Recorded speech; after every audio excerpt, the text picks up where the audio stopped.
Hello friends, வணக்கம். Welcome to Sargunas சமையல்.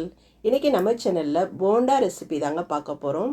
இந்த போண்டா பார்த்திங்கன்னா சூடாக இருக்கும்போது மேலே நல்லா மொறு மொறுனும் உள்ள பஞ்சு மாதிரி இந்த மாதிரி நல்லா இருக்குங்க. சாப்பிட்றதுக்கு அவ்வளோ டேஸ்ட்டாக இருக்கும். ரொம்ப சிம்பிளாக ஈஸியாக செய்திடலாம். மழை காலங்களையும் சரி, ஈவினிங் ஸ்நாக்ஸாக சாப்பிட்றதுக்கும் ரொம்ப நல்லா இருக்குங்க.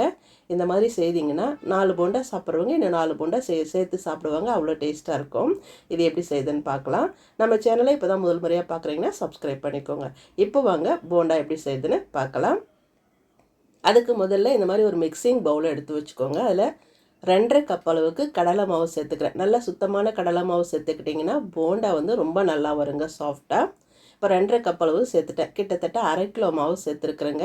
இந்த 1/2 கிலோ மாவுக்கு 2 பெரிய வெங்காயத்தை நல்லா பொடியாக நறுக்கிட்டு இந்த மாதிரி கையில் கசக்கி விட்டு சேர்த்துக்கோங்க.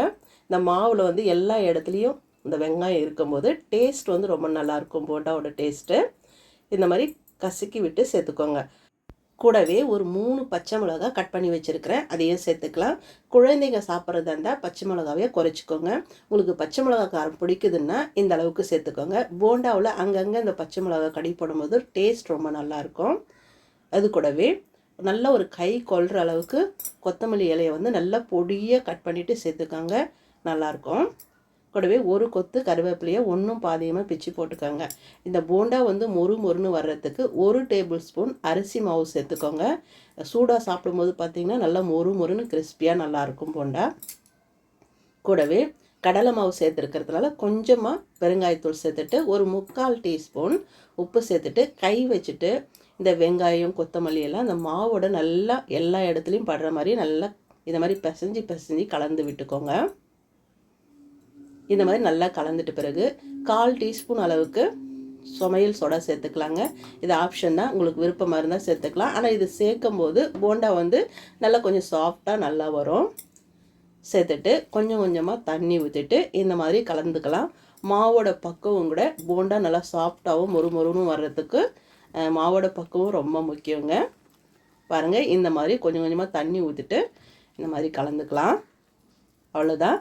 பாருங்கள், இப்போ கொஞ்சம் கெட்டியாக இருக்குது. இந்த டைமில் நம்ம போண்டா போட்டோம்னா போண்டா நல்லா ஹார்டாக கெட்டியாக வரும். அதனால் இன்னொரு 1/2 டம்ளர் தண்ணி ஊற்றிக்கலாம். தண்ணி ஊற்றிட்டு நல்லா கலந்துக்கோங்க. நல்லா கலந்துட்டு உப்பு செக் பண்ணி பார்த்துக்கோங்க. பத்தலைன்னா இந்த டைமில் சேர்த்துக்கலாம். நான் சேர்த்த உப்பு கரெக்டாக இருந்துச்சு.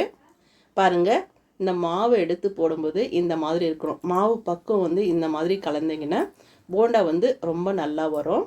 நல்லா சாஃப்டாக பஞ்சு மாதிரி இருக்கும். இப்போ ஒரு பக்கம் இருக்கட்டும். அடுப்பை பற்ற வச்சுட்டு இந்த மாதிரி ஒரு வாணல் வச்சுக்கோங்க. இதில் போண்டா பொரிக்கிற அளவுக்கு எண்ணெய் ஊற்றிக்கலாம். பாருங்கள், நான் இந்த அளவுக்கு எண்ணெய் ஊற்றிருக்கிறேன். இப்போ எண்ணெய் சூடாயிடுச்சான்னு பார்க்கலாம். கொஞ்சமாக எடுத்து போட்டு பாருங்கள். எண்ணெய் நல்லா சூடாயிடுச்சு. அவ்வளோதான். இப்போ நம்ம போண்டாவை போட்டுக்கலாம். நம்ம கலக்கி வச்ச மாவுலேருந்து மீடியம் சைஸில் மாவு எடுத்து இந்த மாதிரி போண்டாவாக போட்டுக்கோங்க.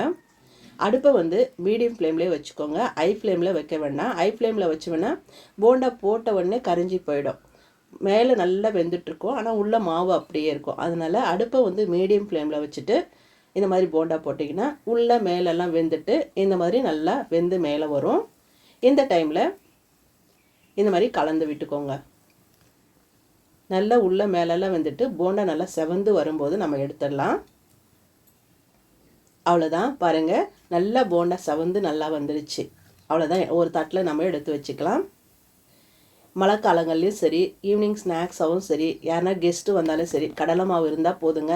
சட்டுன்னு இந்த மாதிரி போண்டா செய்து கொடுத்துடலாம். ரொம்ப சிம்பிளாக ஈஸியாக செய்திடலாம். சில பேர் பார்த்திங்கன்னா சோம்பு சீரகம் எல்லாம் போடுவாங்க. அந்த மாதிரிலாம் எதுவும் போடாமல் சிம்பிளாக இந்த மாதிரி செய்து பாருங்கள். டேஸ்ட் ரொம்ப நல்லாயிருக்கும். எல்லாருமே விரும்பி சாப்பிடுவாங்க.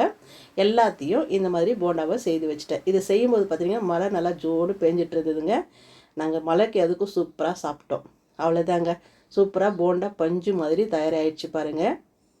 புட்டு காமிக்கிறேன் பாருங்கள். போடும்போது எவ்வளோ பஞ்சு மாதிரி எப்படி இருக்குது பாருங்கள்.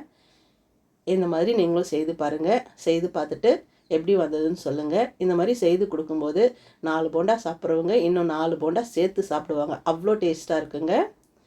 நீங்களும் இதே மாதிரி ட்ரை பண்ணி பாருங்கள். ட்ரை பண்ணி பார்த்துட்டு எப்படி வந்ததுன்னு கமெண்ட்டில் சொல்லுங்கள். இந்த வீடியோ பிடிச்சதுன்னா சர்க்குணா சமையலுக்கு சப்ஸ்கிரைப் பண்ணுங்கள், லைக் பண்ணுங்கள், கமெண்ட் பண்ணுங்கள். மறக்காமல் உங்கள் தெரிஞ்சவங்களுக்கு நிறைய ஷேர் பண்ணுங்கள். நன்றி.